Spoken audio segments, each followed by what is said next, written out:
Welcome to Forever Unbreakable, everybody. Tonight I am joined by good friend Shannon, and tonight's episode we're going to talk about several topics, but one key topic that we're going to talk about is ignorance, and how ignorant an individual can be, and what that kind of makes you feel like after you realize how ignorant you are. And so Shannon is a good friend, and I drew some conclusions about Shannon. I judged the book by its cover, and I would say probably just its front cover. I didn't even read the description on the back, like just the front cover of the book. And those conclusions that I made were very inaccurate, and it didn't give me the level of respect or appreciation for what he had been through in his life. Because I saw the Shannon of the accomplishments, the Shannon of today. And you have a remarkable, you've accomplished something that very, very few people ever accomplish, which is breaking 100 marathons. But like, how many marathons or marathon, let's just call it marathon plus distance, have you run to date? I got 117 right now. Be at 118 by the end of the weekend. Yeah, so 118 marathons after the weekend, and that's a remarkable accomplishment. So when I met you, you were at probably just shy of 100 or just over 100. Yeah, I hit 100 in April of last year, and I think I had met you just a little bit after that. Yeah, so you were probably at like 105 marathons when I met you. So I meet the Shannon who, great wife, like life is great. You've got, wonderful house. You're running, you're healthy, you're very fit, and overall living a great life. So this is the Shannon that I meet. And life goes on. We do several morning runs, participate in marathons together, do the Hua Ruck March together, have some conversations, share group messages together and things of that nature. And then I hit Shannon up to come on the podcast. And I message him and I say, hey, man, I want to have you on. I want to talk about your marathons, how you got to your first marathon and went through the running process and achieved all these great things in the running world.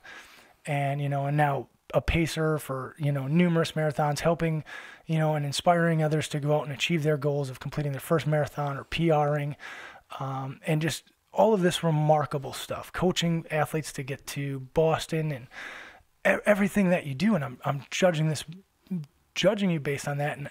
And I see all that, but I have no idea that when you were a child, you lost both of your parents while still in high school. And so I message Shannon and the response he tells me back is, dude, the marathon stuff is nothing compared to, what I went through as a child. If you want to talk about being unbreakable and becoming unbreakable, like the running part doesn't define me. And at that moment, I was like, wow, I am an ignorant person because I never gave you even an opportunity to tell me where you came from. And so like to look back at it now, and we'll get into this later as we talk about ignorance more and more, but so many people in society are so quick to judge. Like, wouldn't you agree? Yeah, absolutely. And I'm guilty of it too. The more we've kind of talked about it this afternoon, there's things that I don't know about really close friends. It's kind of opened my eyes that, maybe I need to be asking those questions too, for sure. Yeah. And it's the one, like one of the things I learned, and one of the guys that we brought up, as we were talking before we started recording, was Justin Rolane, who was in one of the earlier podcasts. Shannon nor I ever had any idea that Justin had, suffered from alcoholism, because we see the recovered version who's now training for a 100-miler and has all of this great success today, but suffered from learning disabilities and turned to alcoholism and just a life headed in the wrong way and found a transition. But both of us would have had judged him just from the moments that we met him. And having talked to Justin, one of the things that helped him was being able to get a lot of that off of his chest. And as friends, I feel like it's our duty to be there for each other and listen to each other.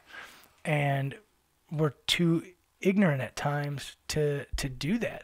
And so I think that that's a big thing for everybody in society, to take more time, especially with their friends and family that they truly value, and get to know them better. Ask the questions about what life was like so that you know how to help them moving forward if they ever do need the help. Because it's only in one day's time you could go back to the way that you were, or you can stay on the good course. And it's important as a good friend to be able to identify if they need the assistance or not, I think. No, absolutely. I think about the tough times and how, I'm obviously happy I've landed where I've landed, but I think it's the memory and the pain and how hard I made it on myself and how hard I made it on my family when I was a kid, when I was a young adult, that keeps me on the straight and narrow, because I never would want to go back to that. Yeah, so talk about that, like, pain and what it was like to lose your parents. Did you know that they were going? Did you suspect or have any idea that they would die at a young age or any of that? Yeah. So my mom had cancer. She had lung cancer, and she got it from started smoking when she was 15 years old. So she smoked her whole life, and she had gone into remission a couple times. But by the time we got to my junior year, she had come out of remission for the third time, and she had pretty significant surgery and had like 2/3 of her left lung removed, and it was just having to deal with everyday life. We grew up pretty poor, food stamps, welfare, the whole thing. Yeah, and see, when I met you, again, back to the ignorance, and we're going to keep flipping back to this because I think it's important. When I met you, I thought middle to upper class kid growing up, right? And that, Sure. And it's because of what you've gone out and earned through all of the hard work and the pain and the suffering. But I would have never in a million years guessed that you had ever had to utilize a food stamp or any government, assistance, right? Looking at you today. So again, that just goes to show, because that means, like, at times your parents truly struggled to provide for you, and you didn't get, at times I would assume, anyways, my assumption is that you didn't get the typical Christmas with, the 100 gifts under the tree or whatever it might be. So we, for real, growing up, had the police that did the Toys for Tots drive would come to our house and give us gifts. No lie. So whenever you hear about those charities that take place around Christmas, give if you can. Like, if you can afford it, because it makes a difference for some kid, because I was that kid.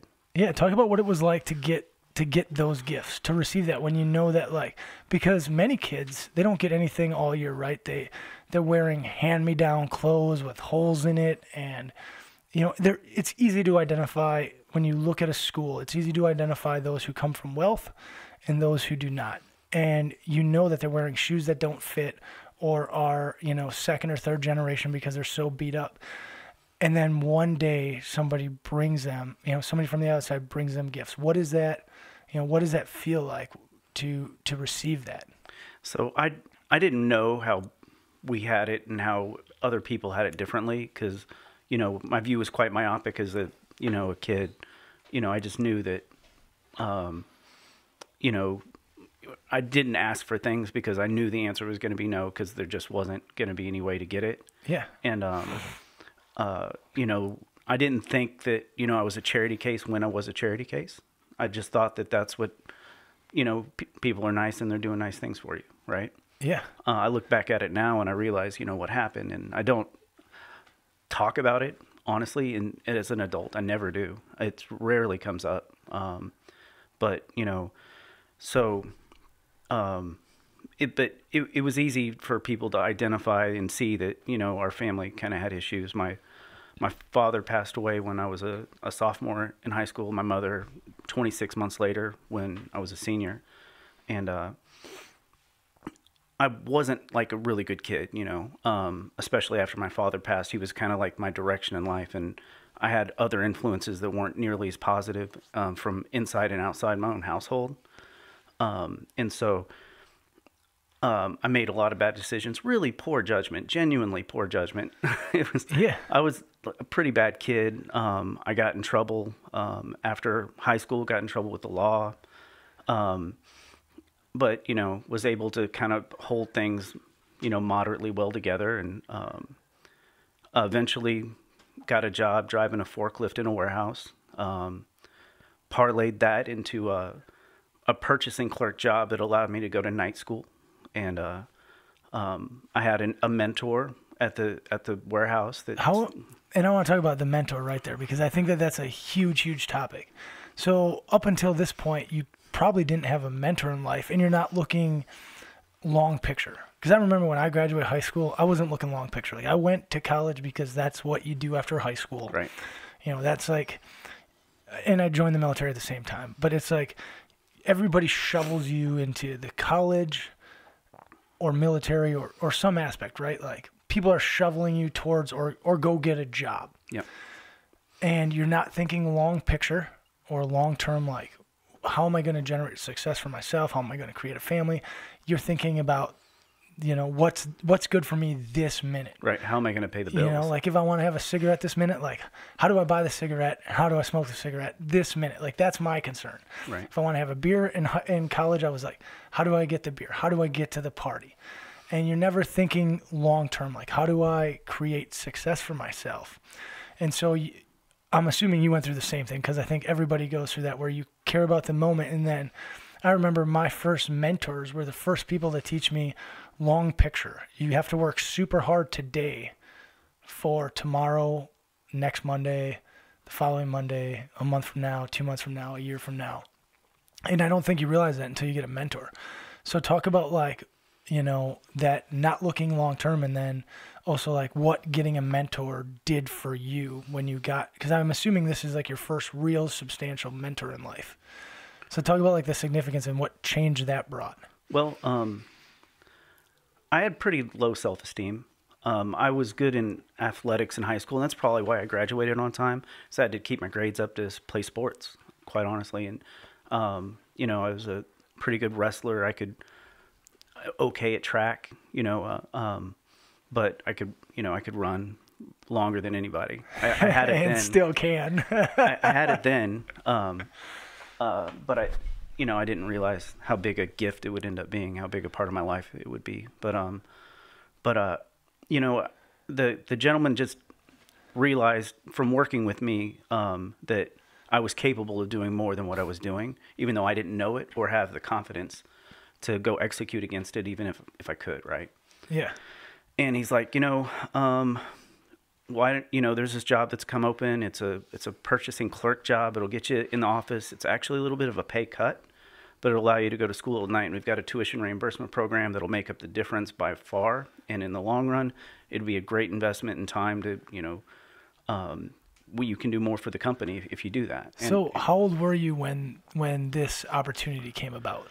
24, 25. So probably at the point where you're starting to think a little bit more long term then, because I know if somebody told me I had to take a pay cut when I was like 21, 22, yeah. I'm like pound sand guy. Yeah. I'll keep driving forklifts. I'm not taking a pay cut no matter what the benefit is. But it's because this individual, like, he's like, dude, you can do more. Yeah. You're wasting away out here. We could get more out of you. And he gave me an example of a few other individuals that had done something similar and gone to night school, and they're doing really well for them. And they're people that I admired and respected that were a little bit older, doing, awesome jobs that I wanted, right? The idea of, like, wearing a button-up shirt to work, like, was crazy to me. Yeah. And so, the guy believed in me, and it gave me confidence when he did it. And I ended up going to night school for 6 years and came out of it with an MBA in international business, right? Like, at in my early 30s when I got out. So I was way behind all the other college graduates, but still, it was something I was, like, it changed my outlook on who I was. The very first day I got that report card that was all A's. Because I was at a point in my life where I'd gotten a little bit more mature. And I actually enjoyed school, and I enjoyed learning. I had terrible grades in high school. Yeah. I'd have like a 2.5 GPA, and I never had anything more than like a 2.7. And to get this reimbursement, you probably had to have what, like a 3.0? I think a lot of employers are 2.5 or something. The way it worked was, if you got a B, they only paid out 90%. You got a C, they only paid out 70%. But if I got an A, it was 100% payout.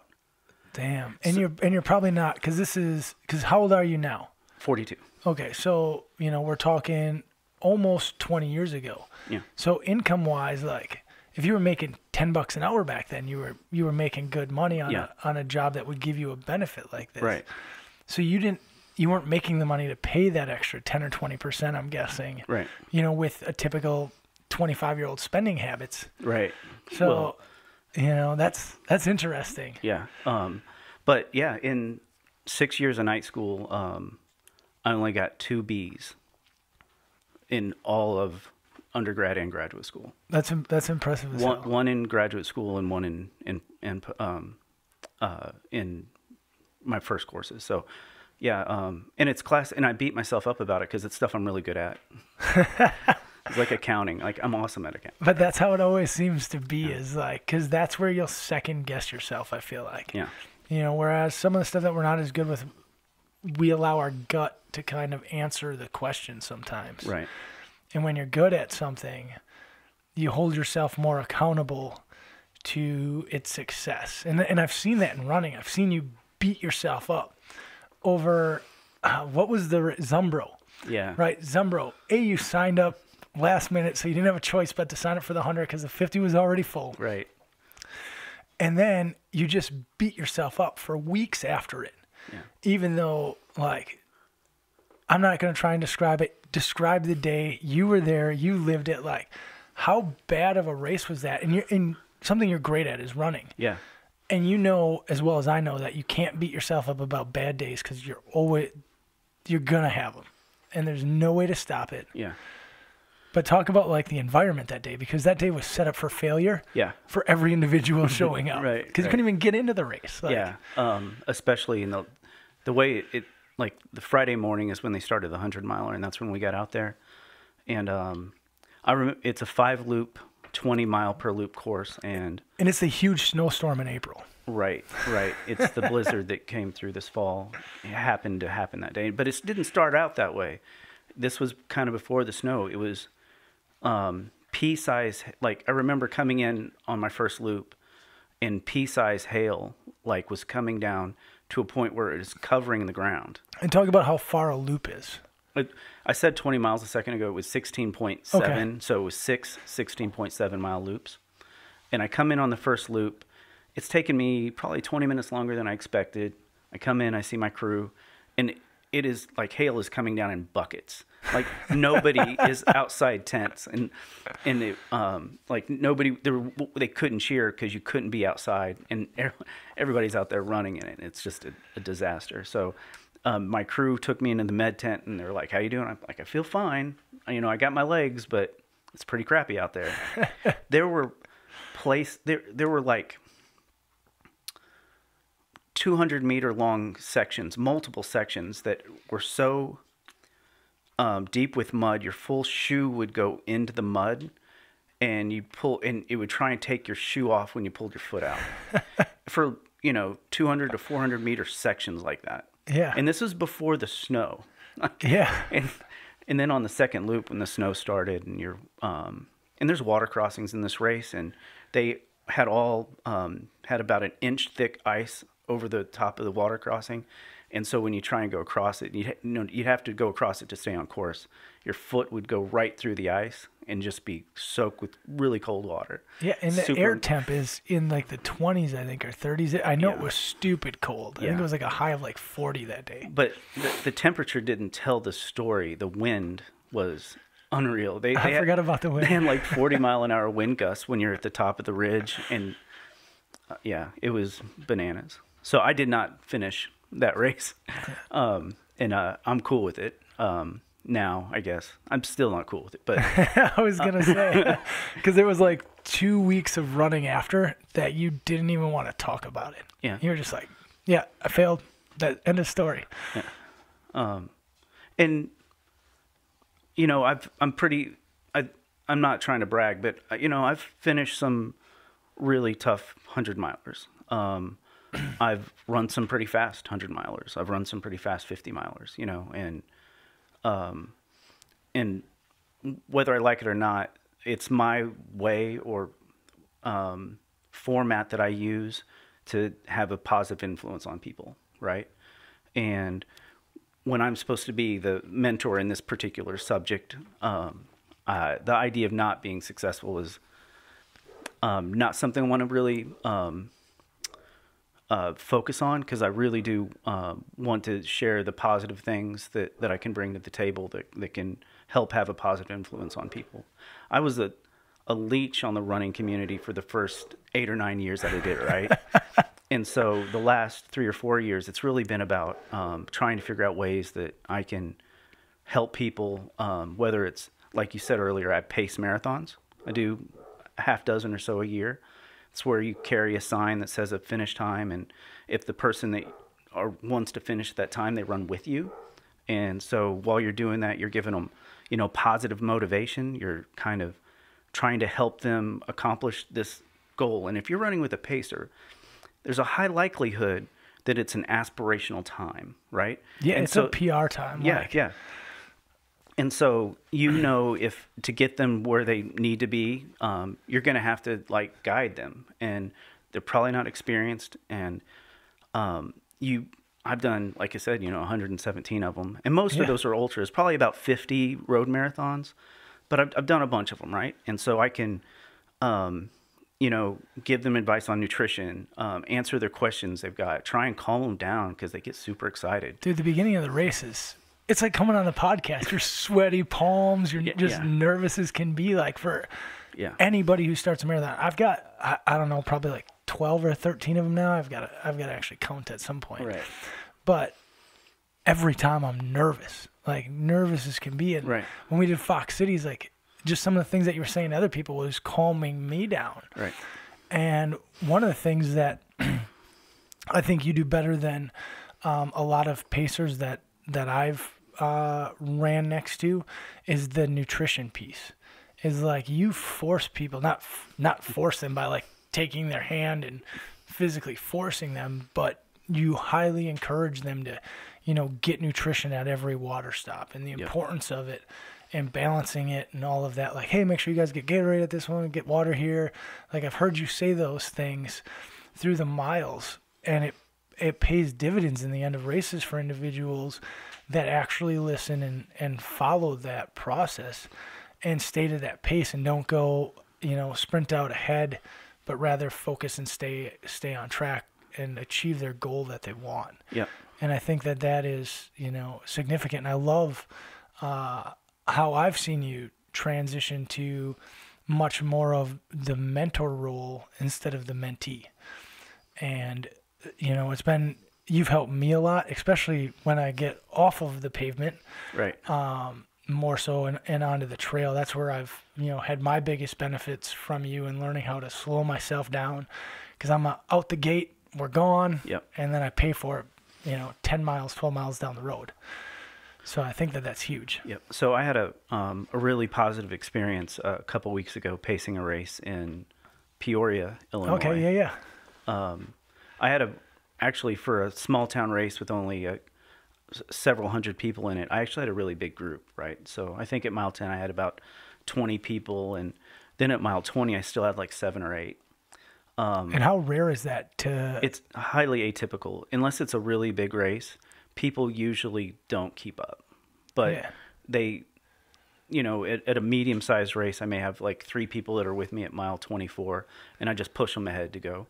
But I had a lady in her early 40s running her first marathon, and she looked like she was struggling relatively early, mile 15, and it's pretty normal, but I kept encouraging her, and what I do is I'll tell a joke a mile, right? So every mile marker, everybody was like, well, what's the joke, man? What's the joke?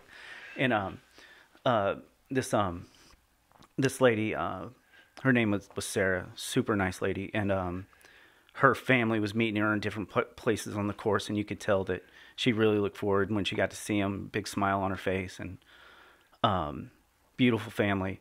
But she was working really, really hard, and I was being really encouraging. I'm like, look, I know you got this. This is your day. You're gonna make it, Sarah. I believe in you. And I'd make sure like every mile to say something else that's encouraging, even though I could tell, I assumed she was gonna fall off somewhere after 20. Man, mile 24 rolled around, and I had 3 left with me, and they were boyfriend and girlfriend, both running their first marathon, and they had to walk. And I thought, dang. And so I just had Sarah, and I'm like, all right, Sarah, we're going to do this. Hit 24 and a half, and I'm like, okay, here's the deal. I totally lied to her. I was like, we're about 10 seconds behind pace. So we're going to have to pick it up a little bit here, but we've got a downhill, and we had a headwind. So I went in front of her, and I'm not a very tall guy, so I don't know how much it helped, but I went ahead of her to block wind. I'm like, just stay right behind me. And I listened to her footsteps, and I could hear her steps the whole way. And 25 and a half, I'm like, hey, look, we've got 4.5 minutes to go. You've been doing this for 360 minutes so far, and we've got 4.5 minutes to go. You can absolutely do this. You're killing it. Because what was the pace time that you were 4:10. 4:10. Yeah. Yep. And she was just such a trooper, and just face is beet red, and I mean, breathing really heavily, and she stayed right behind me all the way into the corral and through the finish line. Her family was right there waiting for her, and she gave her husband a hug, and she came back to me, and she's got tears running down her face, and she's like, we did it. And it was like, it made the 5-hour drive down there to go do it and pay for a hotel room. I would have done that 20 times to get that reaction from that lady. That was so awesome. And I'd love pacing. It's a lot more fun than trying to run fast. I think you can probably relate to that. But it was exhilarating to see it work out like that. Yeah, and it's what I think is cool and unique is like you went from where you were as a child, going through the struggle and this fight to figure out who you are and who you were, and then you found one of probably several outlets, which was running, and you began to utilize that for yourself and to make yourself strong and to give yourself that self-confidence. Yep. Same with like through the education, because if it wasn't for your first mentor who believed in you and got you to start believing in yourself, you wouldn't be at the point where you could make Sarah, where you could be like the mentor. Yep. And cause her to begin to believe in herself. Yeah. To the point that where she does, and she's able to keep up and go and achieve this goal that she set out for herself. And so it's always unique how you can bring it all the way back to something that you learned, a long time ago that you're just now putting out there. And it's what I tell people all the time, especially like, you're aware of like the My Team Triumph and all, and all of their running and their give back. And I ran with him at Fox City's 5K. Nice. It was my first time working out with him. It was a blast. But it's that same concept of helping others and inspiring others and making everybody better around you, building this stronger community. Because to go all the way back again to when you were a young adult, you didn't have that community, obviously. Right. And that led to the depression, the issues that you had as a child. And through that growth and development, I tell a lot of people, like one of the foundations for me and my ability to go out and achieve everything that I've achieved, I attribute it back to community, 100% back to community, whether it be, the community of Green Bay, right, or Brown County, but more so my community of friends that shows up day in and day out. Your community of friends and family and fellow runners and stuff. It all comes back to that community that is helping you get there. Because when you started running, you surrounded yourself by runners. I guarantee it. Or it was more. I would assume. Well, the way it worked out for me when I started was. I was kind of in my late 20s. I was finishing up grad school. I had about a year to go, and started to gain weight. And I didn't like that at all. I've been relatively healthy, but my parents both lived pretty unhealthy and died young. And my siblings are all technically obese. They're not runners.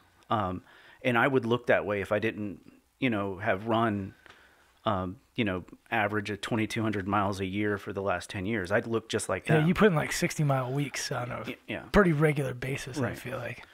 And so that behavior is kind of what... so I didn't want to get out of shape. I didn't want to go down the path that my siblings were taking. I didn't want to go down the path my parents had taken. And so...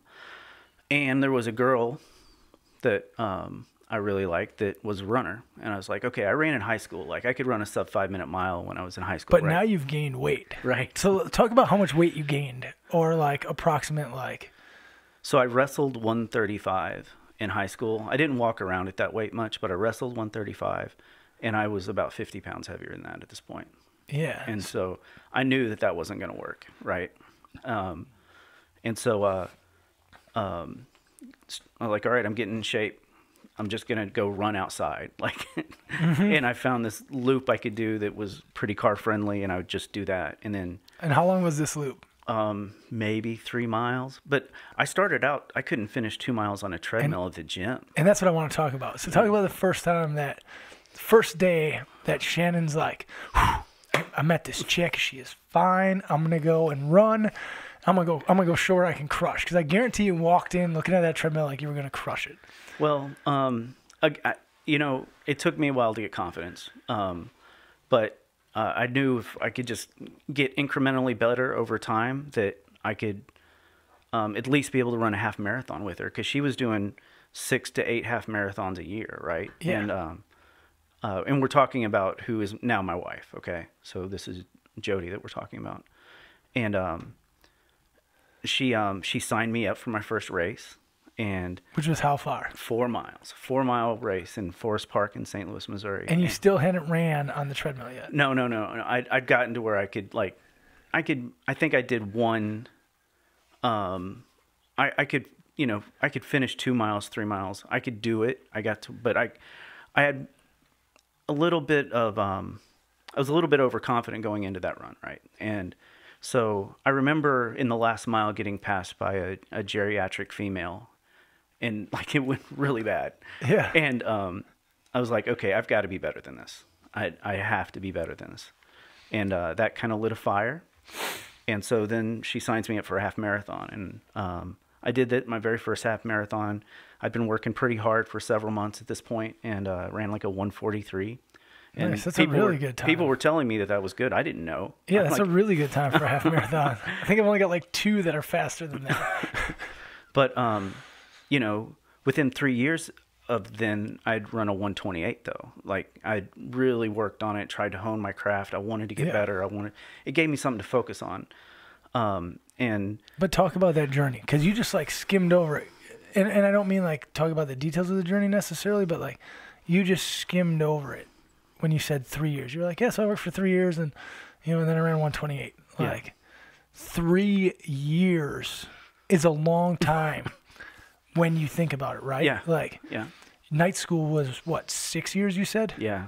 A long time, right? Yeah. So building success, right, does not come overnight, no, and I want to emphasize that again, this is that long journey. You found a love in running, and it took you 3 years to get a time that.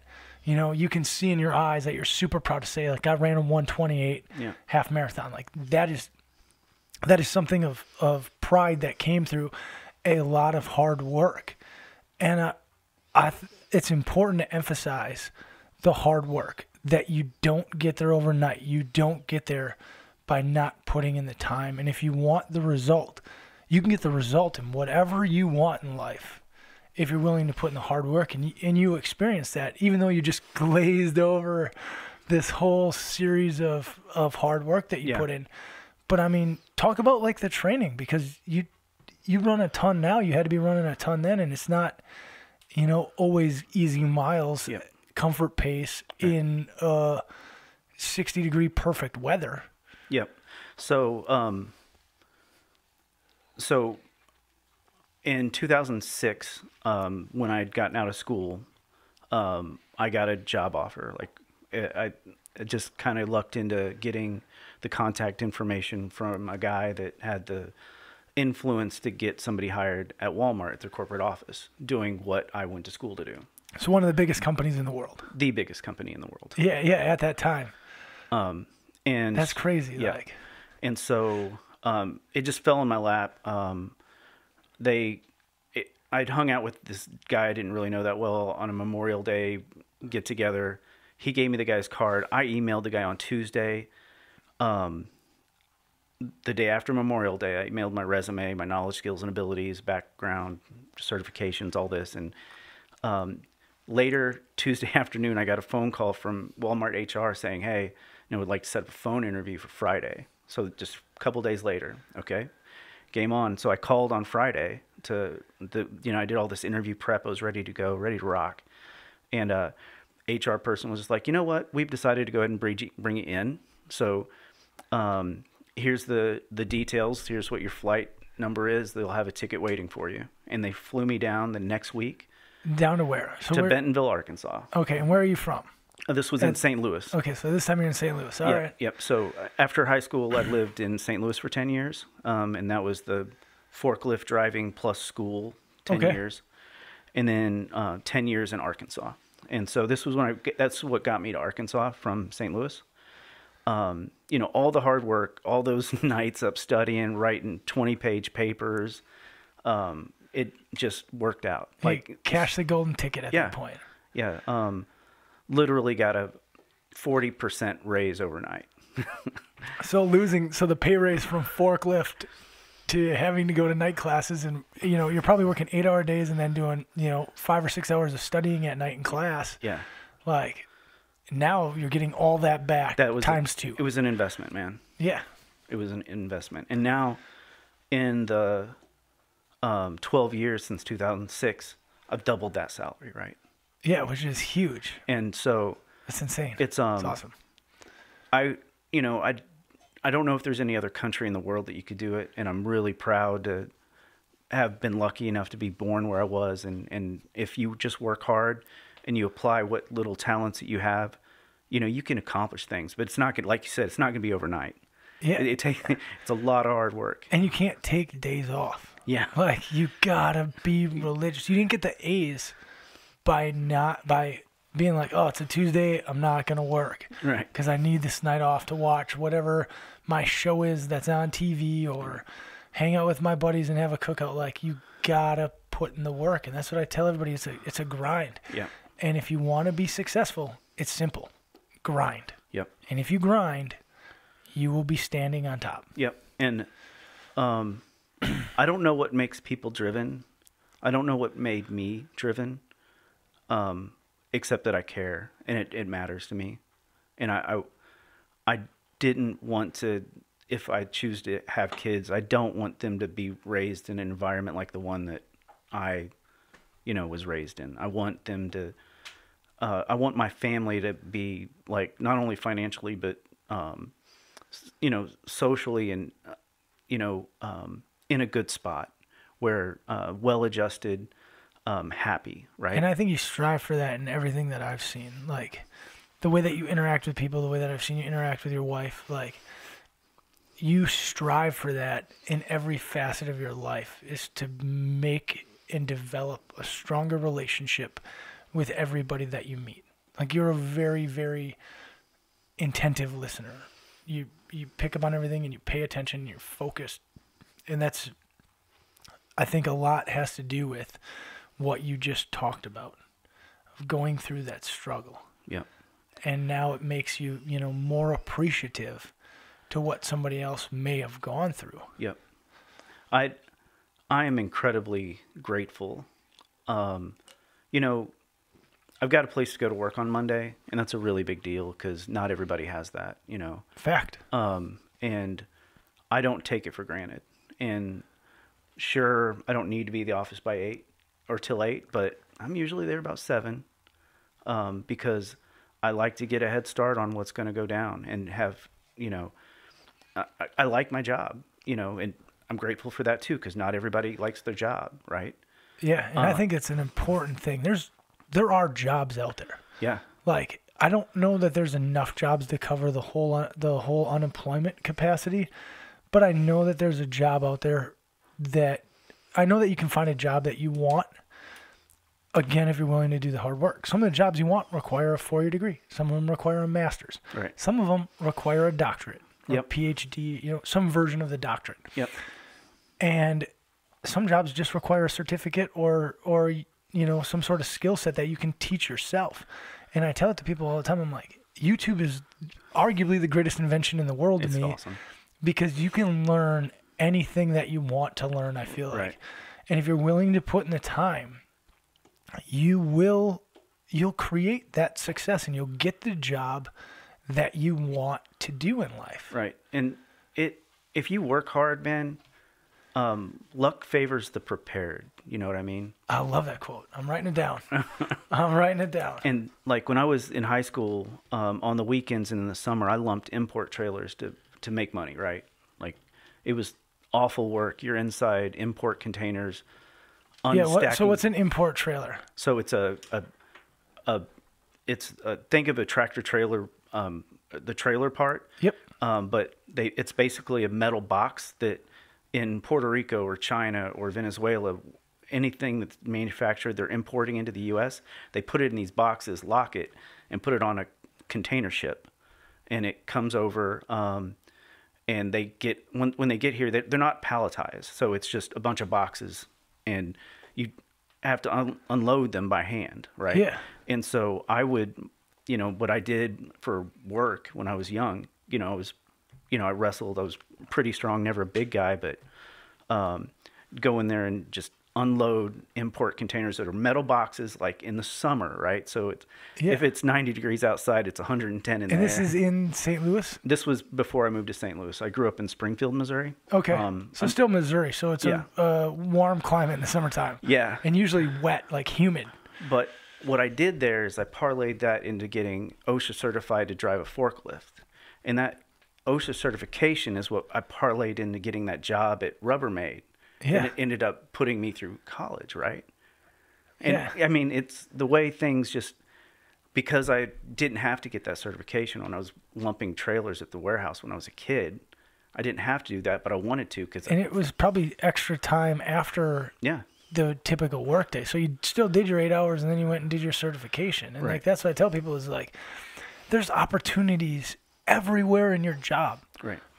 Are you grabbing those opportunities? Are you staying late to grab them? Are you showing up early and learning your boss's job, Right. so that when they move up, you're the guy that your boss says, hey, you need to hire this guy because you don't have to train him. Right. He's been showing up an hour early, or she's been showing up an hour early and learning my job. Like, are you doing that stuff? And that's what I tell people all the time. Like, people have often asked me how I got promoted above others in the military, right? So guys who joined before me had seniority, and I've since passed on the promotion list. They're like, dude, how did you get above me? This is bullshit, blah, blah, blah. And I'm like, it's simple. I outworked you, and I took every opportunity that was handed to either of us. I took the opportunity when you went home and did whatever you wanted to do. And a lot of people, it's a slap in the face. They're like, oh, but you're right. Yeah. And so then they're silenced, and I'm like, and that's all it is. There's opportunities everywhere, and most times you don't even see it because your priority is somewhere else, and you don't care about it. So like, had you not have capitalized on your first opportunity as a pacer, Yep. you might still be running marathons for yourself, Right. and not running them as a pacer. But because you did that and got the reward of inspiring and helping others, it becomes an addiction. And I tell it to people, I'm like, the first time you help somebody, you're addicted. I don't care who you are. Like, Right. It is a nasty addiction. It is. And it's like, you can't stop it. But it's that same thing with work and growth. And you see it everywhere, especially, so you work in what we'll call corporate America, right? Yep. And you can tell by your peers, I'm sure, those that take advantage of every opportunity and put in the extra time, they climb the ranks faster and they pass their superiors at times. Yep. It happens everywhere. It happens in the military, corporate America, small businesses even. Yep. That owner's going to promote the guy who's putting in the work and who's learning the job to be the owner, who Yep. wants to replace that guy. Now, I maybe had to get that piece of paper to get my foot in the door, but once you've got your foot in the door, it comes down to competence and hard work. And if you go execute, man, it'll come. And it takes patience, and I can't stress enough, it takes time. Yeah. But if you put in the work, man, you'll find that it's worth it. And I want to talk about one of the words you said there. So you said hard work, and the other one you said was competence. Yeah. And I want to talk about the competence a bit, because I think that you can create competence in any single topic. And a lot of people don't want to do, again, back to the first word, hard work, or first two words, hard work, Yeah. to create that competence. Because, like, I know zero about your job, right? Yep. As you probably know zero about my job. I don't even know what you do, Will. Exactly. I'm ignorant to it. Yeah, exactly. Let's keep it that way. No, I'm kidding. But if you showed up and you were willing to put in the work, you could learn as much as I do or the guy next to me in probably a short period of time by just being willing to put in the hard work. And I say it's like the off-duty hours. What are you doing after you punch out of work? And what are you doing before you punch into work? So something that you do on a almost daily basis is something that I do on a almost daily basis is some sort of physical activity in the morning. Right. Whether it be stretching out, going for a run, lifting some sort of weights, doing something that gets the mind, brain, body stimulated. Yep.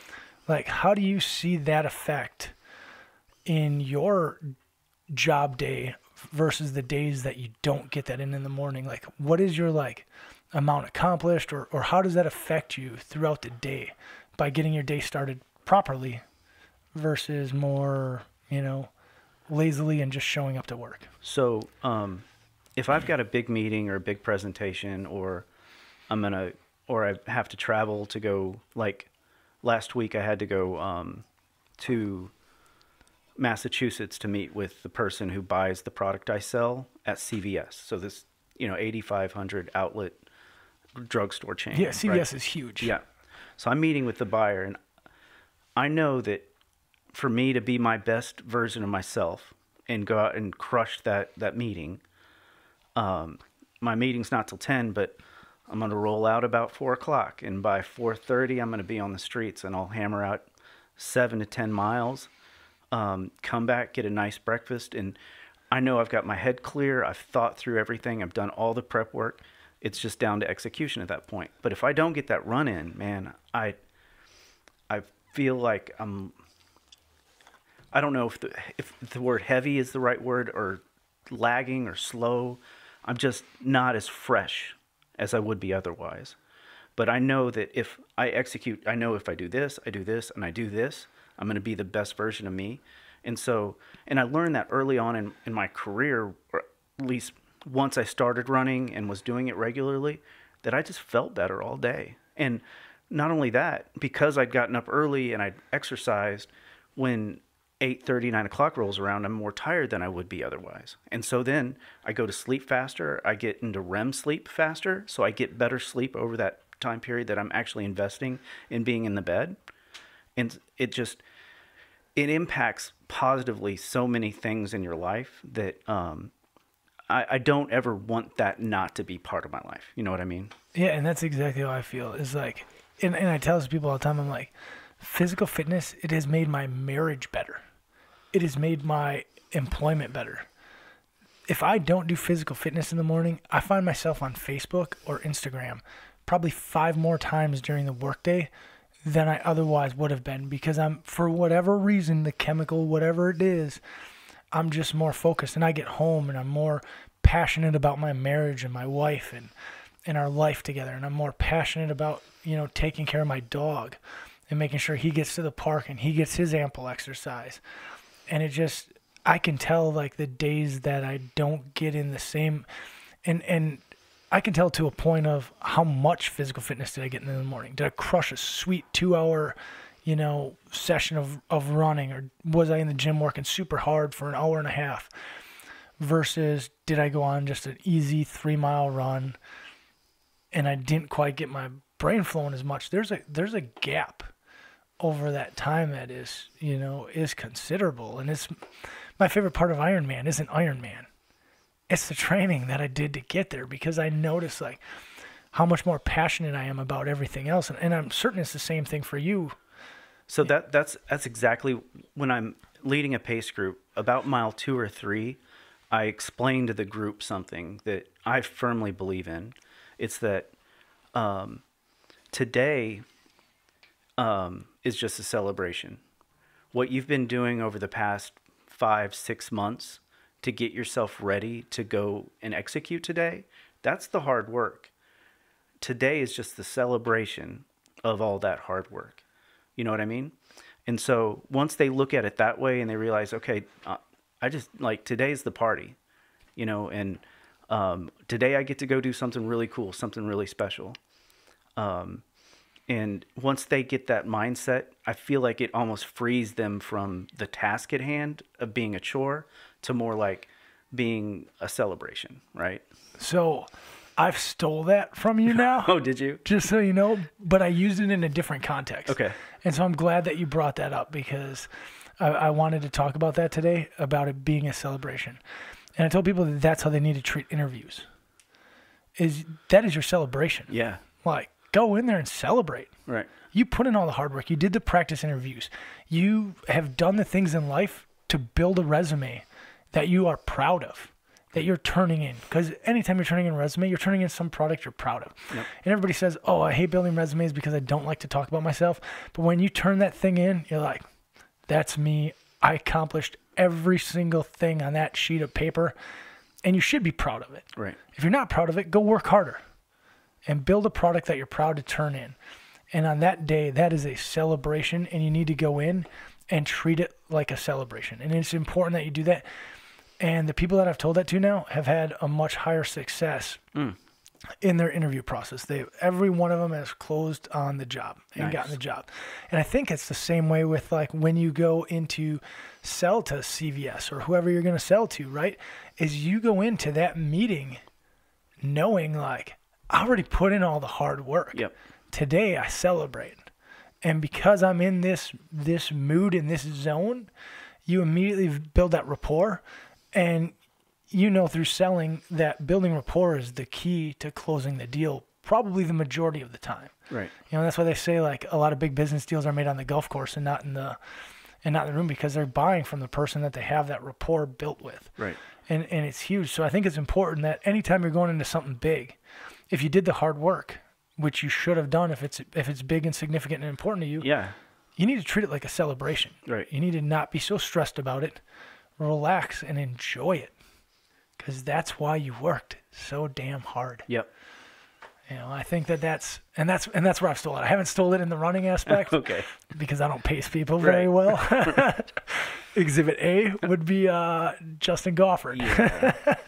That didn't go so great. Yeah, no, but he finished, and he's raring up to do another one. He sounds like he's gonna do Cellcom in May. Oh, nice. So I'm super. He's waiting till May? Yeah, I know. Talk him into something sooner. Okay.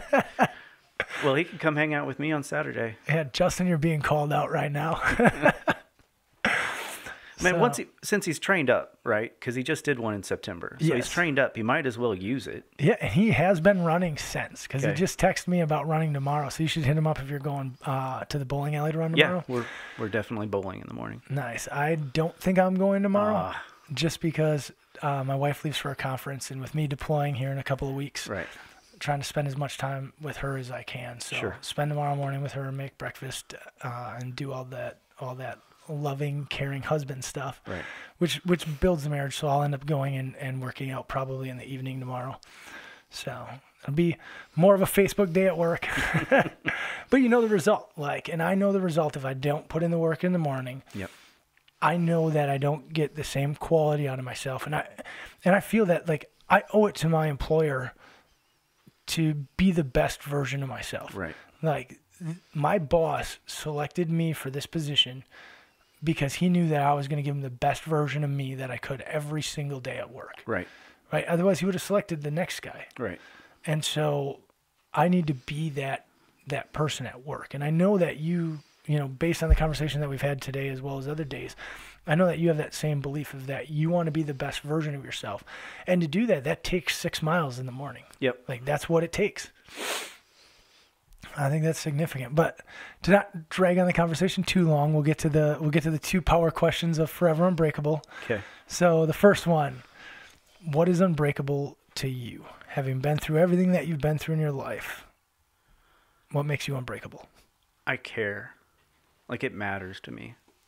If it falls under that umbrella, then I will be unbreakable. I will do what it takes to get it right, to hit my time when I'm pacing, to nail the meeting, to cherish my wife, to be the kind of man that I think she'd be proud of, to call a husband, and that my boss is glad that he pointed at me and said, I choose you.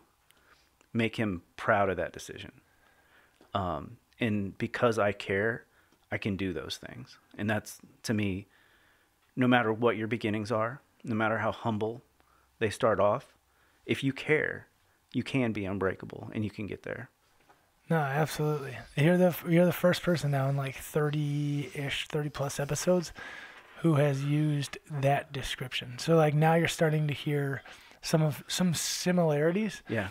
But I've never heard the I care yet. Yeah. And I freaking love that. It's so true. As soon as you said those words, I was like, wow. Like, so simple, but yet so true. Because if you care about something, there's no way that you're ever going to quit.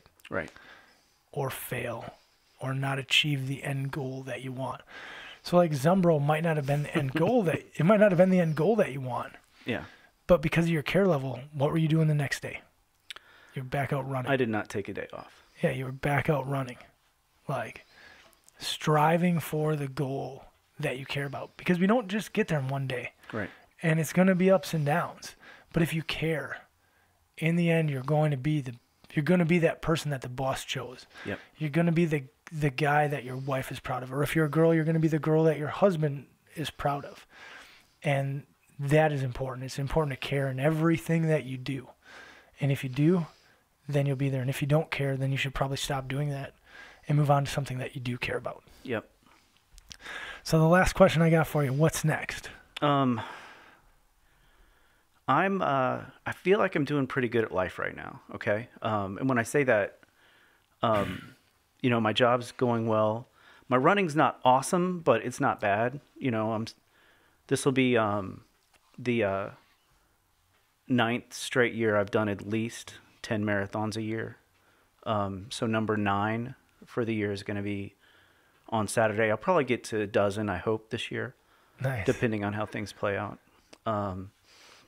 But I'm really going to just kind of try and keep plugging away. And I wouldn't say what's next because I feel like it gives it some kind of finality, because I like this version of me, and I just want to keep doing me, right? And hopefully bring some people along with me on the journey. Yeah, I know you will, because you're striving to bring people up. Yep. So I know that there's no way that you don't bring people along with you. Yep.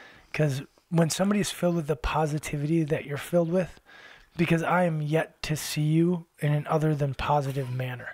Like, I've never seen it. And I mean, we've worked out in the mornings when you should be miserable because I'm miserable showing up and you're like, hey, good morning. And I'm like, oh my God, how are you excited right now? Like, I just want to get these miles done and get to work so I can get home and sleep again. Right. And that personality has brought me along. And so I know that it's bringing others along. And oftentimes we don't even notice when we're bringing others along. Much like we don't notice when we're being ignorant about somebody's past. Right. Yeah. And so, there's small things that you might say that truly affect somebody and you don't even know it because you made an ignorant statement because you never knew who their past was or where they came from. Right. And you see that everywhere in society. You can't turn the TV on and not see it. You right. can't, have a conversation with a random person and not see it. And it made me realize how guilty I am of it, of my ignorance, and that I need to fix that moving forward. And I think by doing that, I will get even more people to follow me on my journey and be inspired through my journey. You know, as from us talking, I can tell that it's the same for you, and your positivity already generates an immense amount of followers. Right. I was so stoked to hear that I souped you and Rolane into signing up for that Hyundai. You absolutely did. And then I felt terrible backing out of it. Yeah, And yeah. I mean, I don't have a choice. I'm going to be in Afghanistan at the time. So like, I can't. Can I have your bib? I already sold it back in. Okay. Or I would have given it to you. I would have absolutely given it to you. I've returned it to them or whatever. Yeah. I just gave it back to them. I get it. But I'm sure there's still bibs. Yeah, they probably are. I think I'm going to buy you one. Let me get clearance from the tower before you do that. You get clearance from the tower and then you let me know.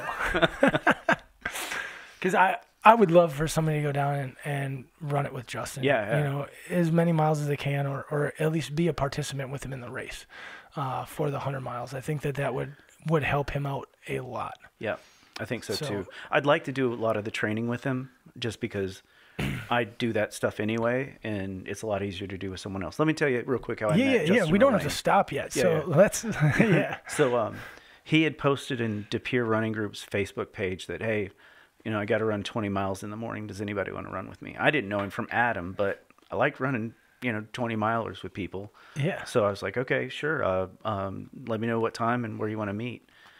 And it was like a super early start time, which is perfect for me. And it was like at some church parking lot that was like a mile from his house. I guess he didn't want me coming to his house. He was a stranger. But he just showed up. First time I'd met the guy, didn't know him from Adam. And we hammered out like a 20 miler in like 2 hours and 45 minutes. Just talked the entire time, became fast friends that day. It's just a unique way to get to know somebody. And we've been, really, I mean, since then, he lets me know what he's got going on with his running. I always keep him in the loop on the stuff that I've got going on and trying to get him to come out more often. But with his job, he can't make it in the mornings. Yeah, with his job, he's got to start at like 4 a.m. Yeah. And I actually want to do, when I get back from this deployment, I'm going to do a running podcast. Oh, cool. Where the whole episode is going to be done while running. Oh, wow. So I want to do like a GoPro on a stick out in front and then a couple of mics, just hooked in wireless mics. Yeah. And just run and have the podcast be a running podcast, because so many of the best conversations in my life have happened while running. Yeah. And the unique thing, and what I tell people is I'm like, get involved in running groups. And they're like, oh, those running groups are too fast for me. And I'm like, here's the thing. We run at the slowest person's pace. Yep. And we don't care. Yeah. Like, it's not about how fast you run the miles. Right. It's about getting out and just doing it. So I don't care if I run, 7:30 miles one day or 10-minute miles the next. Yep.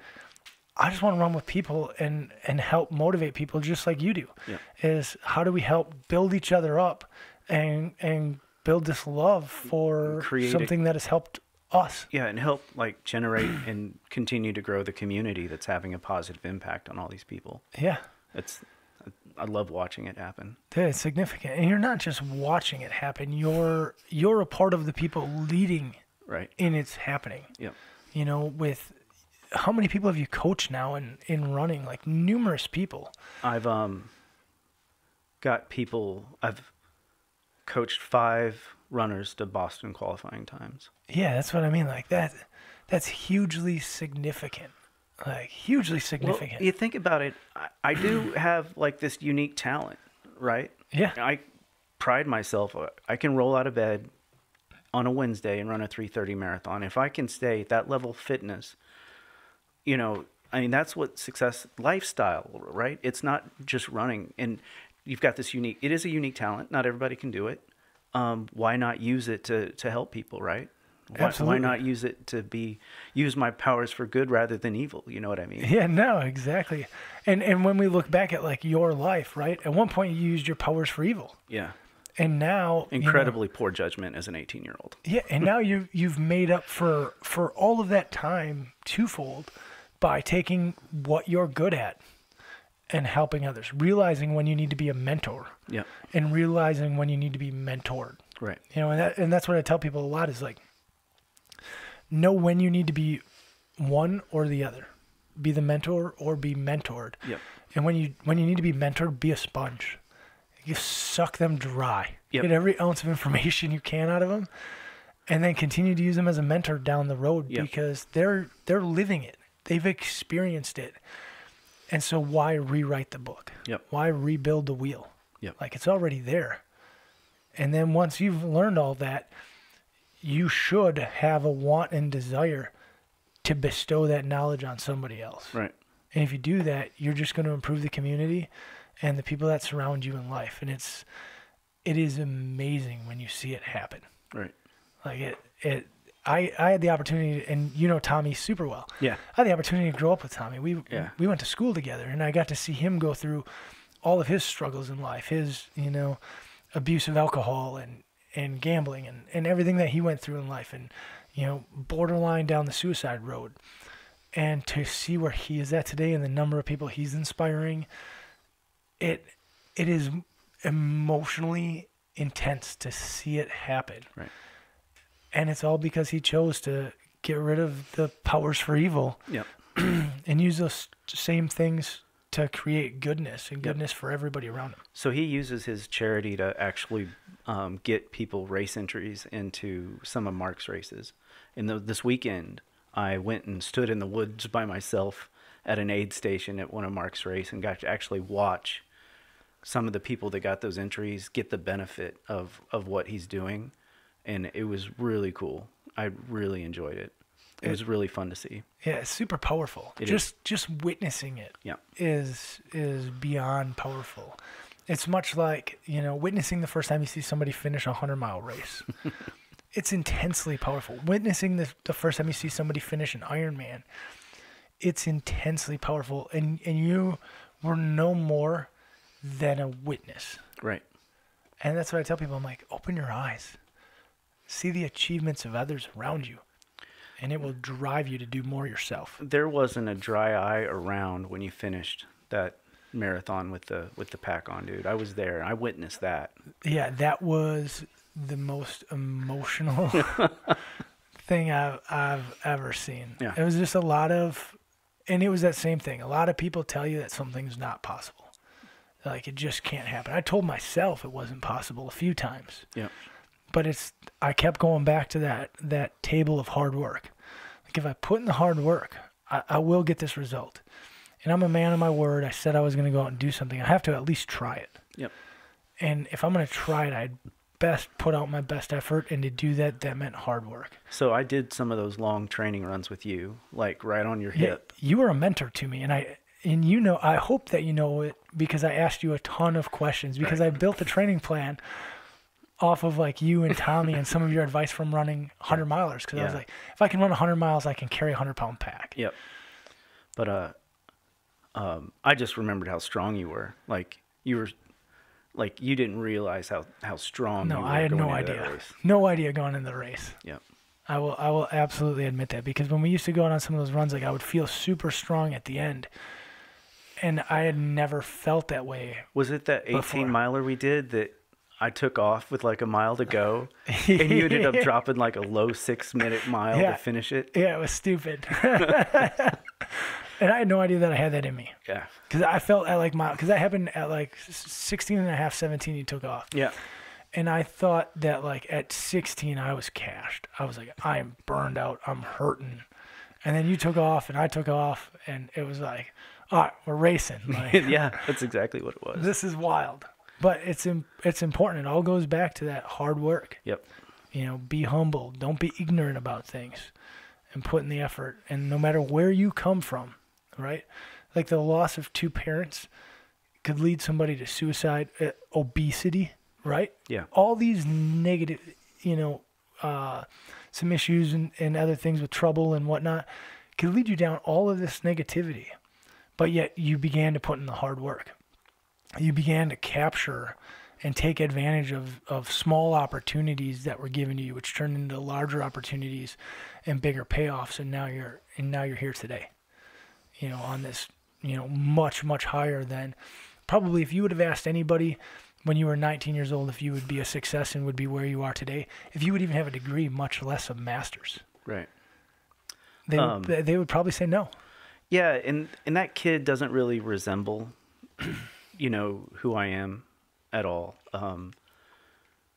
I developed some like work hard stuff through high school athletics, and I lean on that. But that kid was super dumbass, like just an absolute idiot, and he made a lot of really, really bad decisions. And I'm not going to blame it on my parents dying that I was a dumbass. I made those decisions, right? Yeah. And I deserve the consequences I got for them. And in the slow start to my career, right? When I got out of school, I was 6-8 years older than the other guys coming out of school, right? And I had, a little bit of school of hard knocks, right? Yeah. And it made me a better person. It made me better at what I do. I don't regret anything that happened because all those things added up to the person who's on this podcast right now. And I'm really proud of that guy. He worked really hard. He put in a lot of effort to get where he's at. And dude, you should be, man. I'm super proud. Yeah. Like now having heard the story and getting the opportunity to hear your story makes me even more proud to call you a friend. And like, I appreciate that, Will. Thank you. Like, it has opened my eyes even more to paying attention and not judging the book by its cover, but physically, getting to know somebody and learning where they come from and why they care. Yep. Because why they care is why they are unbreakable. And you've got to get to know them to be able to establish that ground. Right. And now that like I've gotten to know this now, I will forever, and I was going to use you as a mentor anyways, but now I look at you more as a mentor in life than just in the running world. Okay. And it had already started transitioning into that by me capturing some of the things that I watched you do while running, that I was like, wow, this is genius for how I should treat my life. Like I should treat my certain days as a day of celebration instead of a day of work. Right. And because of seeing it just through the running world and able to incorporate it back, I've already started to use you as a mentor in my life as a whole, because I've seen and now hearing it, like now I've got a bigger picture of how I can utilize things, moving forward in life. So I think that's super important. So is there anything else that you want to say to the podcast? I do want to share with you that, I've listened to probably half of them, and I think you're doing a really good thing here. I think a lot of people have a story to tell that could have a positive impact on people, and I think you found a lot of those people. And I think that I want you to keep doing what you're doing. I'm proud of you. Like, this took guts, a lot of guts to start a podcast. It was crazy. I had no idea how to edit audio, and I'm not good at it. Yeah. But like, I had no idea what I was doing. I went out and just bought some mics off of Amazon that were not good at all. Yeah. And like, horrible start. Yeah. But it was a learning curve, and like, it's hard work. Yep. Putting the time. That's what it is. And it's just like going out and finding people that you want to talk to. Yep. And if there's anybody out there that has any questions for me or want to reach out, work through Will to find out how to get in touch with me, because I'll definitely like to answer questions, or if there's someone who needs help, I'm here. Or even if marathon training plans, stuff like that, reach out. Yeah, if you're looking to get into running, I highly recommend reaching out to Shannon, because whether he sets you up on a running plan or not, depending on if you want, he will help you get with groups of individuals that are like-minded people that want to get to a healthier lifestyle. I don't want to say that it is just running, because I know, because I've already seen it. You're a bigger advocate of getting people to the healthier lifestyle than just running. Right. And so I think that that's important. So if you guys want to reach out, just reach out to me, and I will spin you around and get you back to Shannon. All right. So, but otherwise, I want to leave everybody with a quote, and that is, "Luck favors the prepared." Do not forget that. Luck favors the prepared. All right, everybody. Thanks for tuning in. Thanks, Have a guys. great night, and remember to stay unbreakable. We're out.